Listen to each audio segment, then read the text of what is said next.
अलंकार। पहली बात तो अलंकार किसे कहते हैं? काव्य की शोभा बढ़ाने वाले तत्व को अलंकार कहते हैं। तत्व को अलंकार कहते हैं। ऐसे कौन से तत्व हैं जो कि काव्य की शोभा बढ़ा देते हैं? शोभा बढ़ाने का क्या मतलब है? शोभा का मतलब होता है कि देखिए सुंदर लगे। क्या चीज सुंदर लगे? काव्य सुंदर लगे, सुंदर लगे, अच्छा लगे, प्रभावोत्पक लगे, ये चीज की बात हो रही है। अलंकार का एक शाब्दिक अर्थ होता है आभूषण, गहना। ठीक, तो काव्य अच्छा लगे, सुंदर लगे, उसमें एक आभूषण का काम वो कर जाए। अब पहली बात तो है कि काव्य क्या होता है। काव्य का मतलब होता है कि लिखित साहित्य के बारे में यहाँ बात हो रही है। वैसे आपको बता दें कि आधुनिक परिवेश में अगर जो डिजिटल फॉर्मेट आप देखते हैं, चाहे मूवीज का, टीवी सीरियल्स वगैरह का, तो वो सब भी इसी के अंतर्गत आ जाने वाला है, क्योंकि उसका भी कहीं ना कहीं रिटन फॉर्म होता ही है। अब कुछ इस तरह से सेंटेंस को, वाक्य को, या जैसे आज आप बोलते हैं डायलॉग्स, उसको इस तरह से लिखना या इस तरह से बोलना कि सुनने में एक अच्छा प्रभाव उत्पन्न करे, वो अच्छा लगे, उस चीज के बारे में ही अध्ययन किया जाता है अलंकार में। सब ऐसे कौन से तौर तरीकों से कहा जाए। ठीक, तो सीधी बात, ऐसे डायलॉग डिलीवरीज या ऐसे वाक्य या ऐसे वाक्यों को कहा जाना, इस तरीके से कहा जाना कि वो चीज सुनने में अच्छी लगे, उसे ही क्या बोल देते हैं अपन? अलंकार बोल देते हैं। एग्जाम में आपको आएगा अलंकार के सबसे पहली चीज तो अलंकार के प्रकार। तो देखिए मूल प्रकार आने वाले हैं 3, मूल प्रकार आने वाले हैं आपके 2, जबकि अगर आधुनिक वाला भी अपन मिला लेते तो हो जाते 3। तो देखें कैसे। सबसे पहला होता है शब्दालंकार। पहला क्या है? शब्दालंकार। जबकि दूसरा आ जाने वाला है अर्थालंकार। तीसरा आ जाने वाला है उभयालंकार या आधुनिक अलंकार। आधुनिक भी इसे कहा जाता है क्या चीज? इस चीज को समझ लो।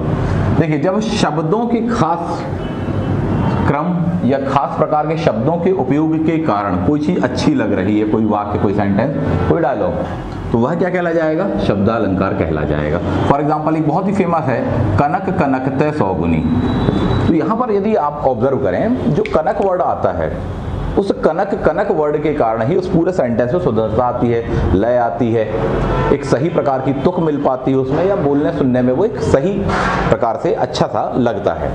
तो यह शब्द के कारण हो रहा है। यदि कनक शब्द को हम रिप्लेस कर दें, एक सोना होता है यानी कि गोल्ड, एक होता है धतूरा, यदि हम वहां पर धतूरा यूज कर दें, सोना यूज कर दें, तो वो सेंटेंस उतना ब्यूटीफुल टाइप का नहीं रह जाएगा, या उसमें उतनी गहराई, उतनी वजनदारी, उतनी सुंदरता, उतना प्रभाव नहीं रह जाएगा वो।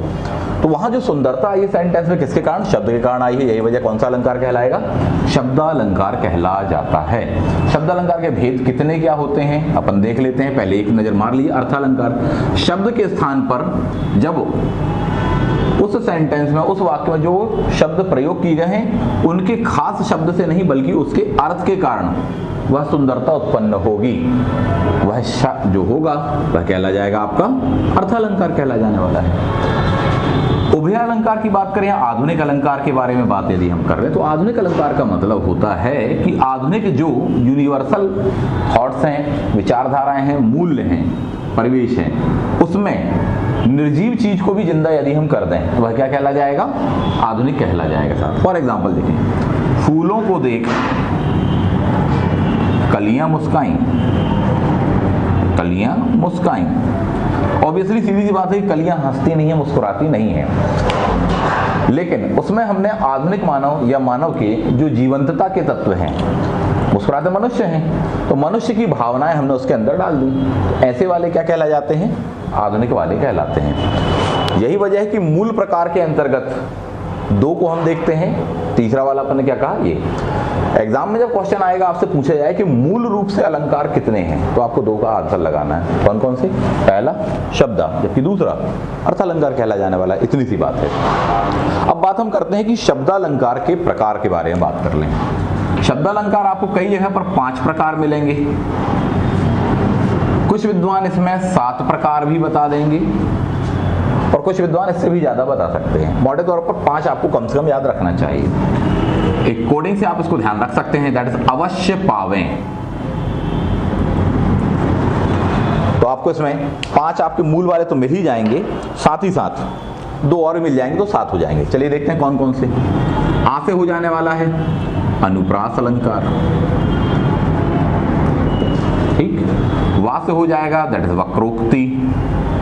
शा से हो जाएगा श्लेष अलंकार। या से हो जाएगा यमक अलंकार 1 2 3 4, ठीक। पा से हो जाएगा आपका पुनरोक्ति। पा से एक और आता है प्रश्नोक्ति, 6 हो गए। और आखिरी वाले वा से आप उठाकर कर सकते हैं दैट इज वीप्सा। तो वीप्सा कहला जाने वाला है। अब बात हम कर लेते हैं यहां पर, ये आपके प्रकार हो जाने वाले हैं। तो अलंकारों के यदि हम प्रकारों के संदर्भ में बात कर रहे हैं तो ये इसके अंतर्गत आएंगे, शब्दालंकार के अंतर्गत। अर्थालंकार में ये नहीं आते, अर्थालंकार अलग वाले हैं, वो अपन अलग देख लेने वाले हैं। क्लियर है बात ये? अर्थालंकार में ऐसा कुछ है भी नहीं कि कितने होते हैं, उसके बहुत सारे होते हैं, तो उनको अलग अलग अपन पढ़ेंगे। अब एक नजर मार लेते हैं कि ये है क्या, इनके डिटेल में, कि अनुप्रास की डिटेलिंग और भी यमक की डिटेलिंग, वो अपन देखेंगे।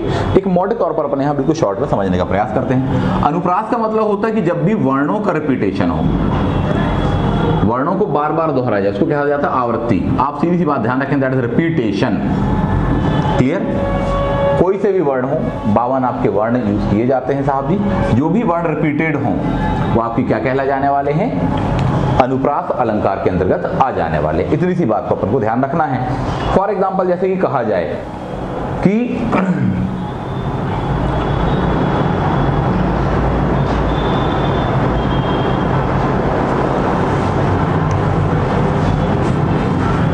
छवि के घन छन छन नभ से झरते हैं। छवि के घन छन छन नभ से झरते। तो यदि आप गौर से देखें, यहां पर छा वर्ड, घा वर्ड, ना वर्ड, बार बार, सॉरी वर्ड कह रहा हूं, लेटर अर्थात वर्ण, छा घा ना, ये रिपीट हो रहे हैं, बार बार आ रहे हैं। यही वजह है कि क्या कहला जाएगा रिपीटेशन के कारण अनुप्रास। देखिए अनुप्रास के भी प्रकार होते हैं, सच बात तो यह है, अनुप्रास के भी प्रकार, और उसके बारे में बाद में हम डिटेल में बात करेंगे। मोटे तौर पर आप जान लें अनुप्रास के 5 प्रकार होते हैं। 5 प्रकार कौन कौन से? वृत्तानुप्रास, लाटानुप्रास, ठीक, अंत्यानुप्रास, इस प्रकार से होते हैं। इसमें एक बात ध्यान रखना आप, अगर इन शॉर्ट में देखें तो लाटानुप्रास अलंकार आपको बनना चाहिए, क्योंकि एग्जाम में आया हुआ है लाटानुप्रास, बाकी पर थोड़ा सा कम क्वेश्चन आया है। लाटानुप्रास किसको कहते हैं? पहली बात तो देखिए, जब भी वर्णों का रिपीटेशन होगा तब लाटानुप्रास होगा, सॉरी अनुप्रास होगा। उसमें से भी लाटा कब होगा? तो जब वह शब्द आपका आएगा और उसके मीनिंग आपके अलग अलग आने वाले हैं, उसके संदर्भ चेंज हो जाएंगे। इसका एक बहुत ही बेस्ट एग्जांपल है, लड़का तो लड़का ही है। लड़का तो लड़का ही है, ठीक। पहली बार में जो लड़का शब्द आया उसका मतलब बॉय है, ठीक। जबकि यहां पर आया है उसके बचपन के लिए, बालपन के बारे में, चाइल्डहुड के बारे में आ रहा है। तो लड़का दैट इज बॉय, ये बचपन की बात हो रही है कि अब बच्चे ने कोई काम कर दिया, लड़का तो लड़का ही है, तो लड़का यानी यहाँ पर बॉय है। जबकि यहाँ पर जो लड़का है छोटा है, ठीक है, भोला है, नहीं जानता, ज्ञान कम है, इस संदर्भ में बात हो रही है कि बालक है वह। तो पहली बात तो लेटर रिपीट है, ला भी रिपीट हो गया, डा हो गया, का हो गया, रिपीटेड है यानी कि अनुप्रास है। अनुप्रास में कौन सा है? पहली बार में लड़के का मीनिंग कुछ और है, जबकि दूसरी बार में कुछ और है। यही वजह है कि यहाँ पर क्या होगा? लाटानुप्रास अलंकार होगा। पॉइंट नंबर 2, इसको चढ़ा लो दिमाग में, लड़का यानी लाट साहब। जब भी ये वाला एग्जाम्पल मिले तो आप उठा के क्या लगा देना? लाटानुप्रास अलंकार। क्रिस्टल क्लियर ये कॉन्सेप्ट? आगे बढ़ते हैं। श्लेष अलंकार और वक्रोक्ति अलंकार के बारे में भी हम बात कर लेते हैं।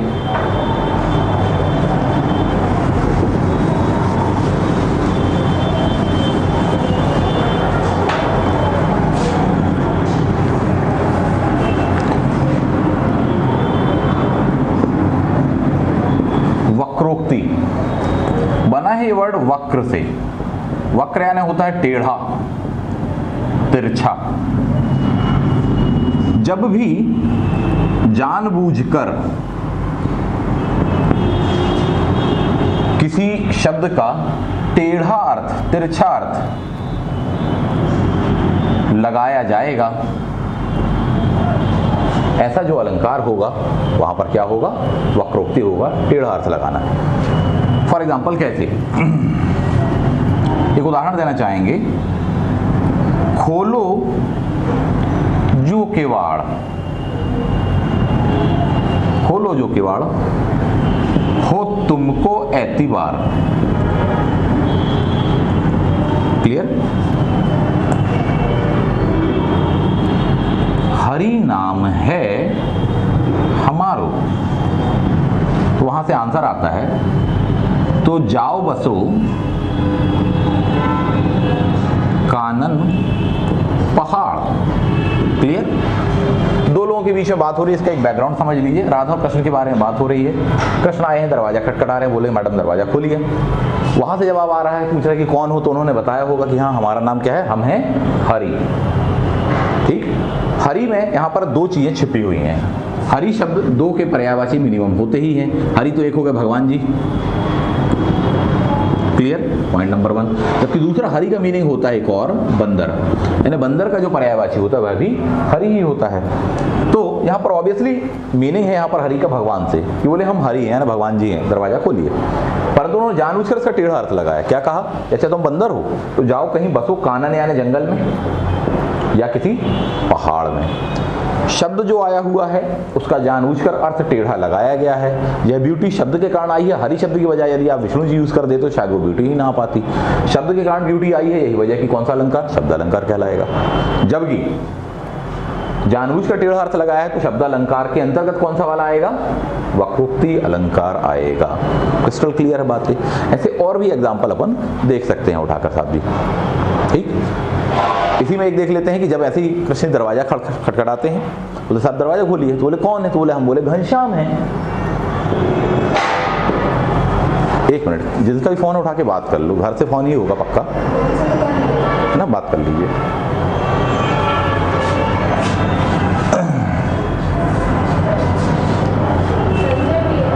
बात कर लीजिए, क्या ना वीडियो रिकॉर्ड कर रहा है, लगवा रहे हैं फिर।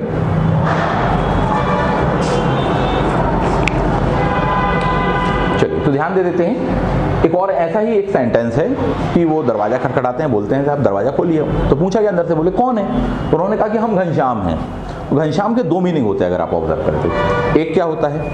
एक होता है कि भगवान जी के बारे में, कृष्ण भगवान जी का नाम है, पर्यायवाची है। दूसरा होता है घनश्याम यानी काले बादल। काले बादल सेंटेंस आगे दिया होता, अंदर से आवाज आती है, राधा जी कहती हैं कि बोले जाओ कहीं जाकर बरसो, कहीं जाकर बरसो, अगर तुम क्या हो?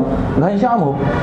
ऑब्वियसली वो भी जानती है घनश्याम यानी कि आप हैं। बादल बोलते नहीं है साहब जी, बंदर बोलते नहीं है इंसानों की भाषा में, लेकिन जानबूझकर उन्होंने टेढ़ा अर्थ लगाया उसका। एक ही शब्द में दूसरा अर्थ लगा लिया उन्होंने। यही वजह है कि यहाँ पर कौन सा टेढ़ा यानी दैट इज वक्र, है ना। तो वक्र टेढ़े से ही या तिरछे के संदर्भ में ही बनाया गया है, वहां का वह शब्द है। वक्रतुंड अपन ने सुना होगा, वक्रोक्ति हो गया। नेक्स्ट आ जाते हैं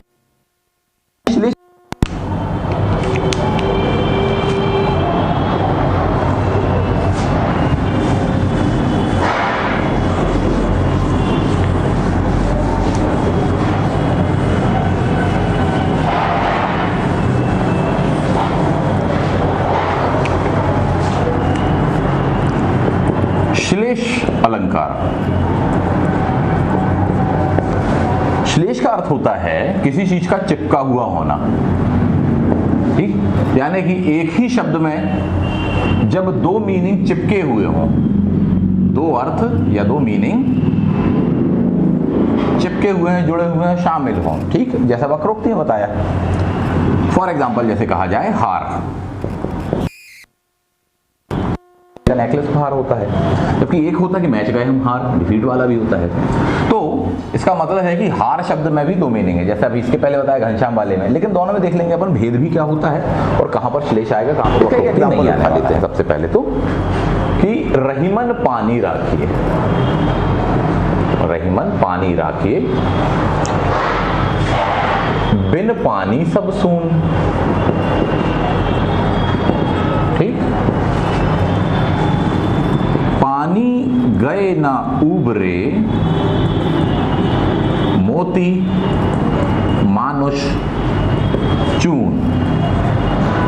ठीक, अर्थात वहां कहा गया है, रहीम ने कहा कि बोले साहब लोगों को पानी रखना चाहिए। यहां पर आपको इसको पहचानना पड़ता है अलंकार इसके आखिरी वाले सेंटेंस से। पानी ऑब्वियसली नो डाउट वाटर है, लेकिन पानी का यहाँ पर तीन व्यक्तियों के संदर्भ में अलग अलग अर्थ आया है। मोती के लिए अलग है, मनुष्य के लिए अलग है, चून के लिए। मोती के लिए पानी का मतलब है यहाँ पर चमक, मनुष्य के लिए होता है दैट इज इज्जत, जबकि चूने के लिए सिंपल वाटर के संदर्भ में बात हो रही है। एक ही शब्द में दो या दो से कई ज्यादा अर्थ छिपे हुए होंगे, यानी कई अर्थ चिपके हुए होंगे, दैट इज श्लेष। अलग अलग संदर्भ में अलग अलग व्यक्तियों के लिए यह है। ध्यान देने वाली बात है कि यह वक्रोक्ति क्यों नहीं है।